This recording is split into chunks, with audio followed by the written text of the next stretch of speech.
Salam mehribanlar. Moda Fasonlar kanalına hoş geldiniz. Bugün Türkmen moda dünyasından gurrun vermekçi.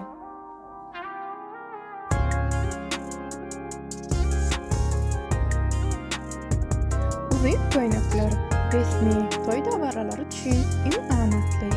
Uzun köynekler elmedana has halihatly, has odun görünüş berýär.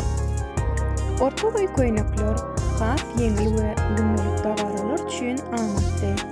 Misal üçün, yakın dostların arasında geçirilen toylarda ya da yönüköy nahar çärelerini şeýle fason saylamak ýerlikli bolýar.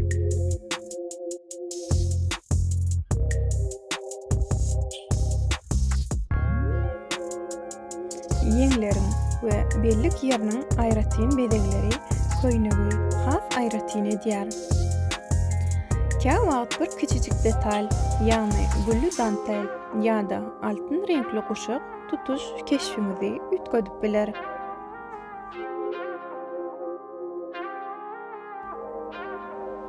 Unutmaň, köýnüň fasonyny saýlaňyzda diňe moda bilen çäklenme. Özüňiziň rahatlygyny hem gödüňiňi tutun.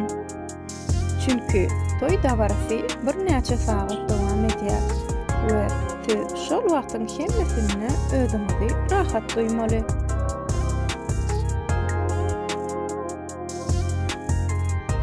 Reglan fasony iň uly aýratynlygy onuň rahatlygy, tikininiň ýerleşişi sebäpli eşik bedenini kysmaýar we hereketi ýeňilleşdirýär.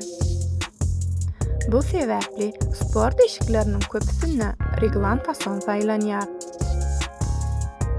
Şeýlekem bu fason egenleriň görünüşini ütgödýär. Dar egenli adamlarda has giň görünüş berýär. Giň egenli adamlarda bolsa has balansly görünüş döredýär.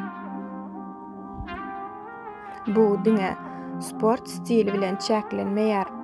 Häzirki wagtda ýokary moda markalaryna da reglan fasonly palto, jaket we sviterlary görmek bolýar.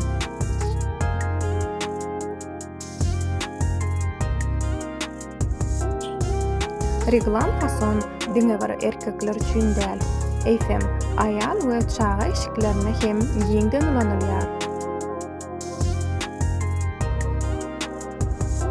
Futbolkalardan başlap sviter, kardigan we hatda palto ýaly sypaý giyimlerde hem bu fasonyň artykmaşlyklaryny görmek bolýar.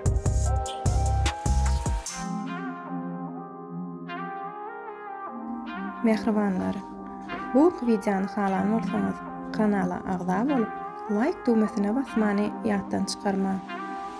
Indiki videolarda görüşýänçek hoş sag bolun.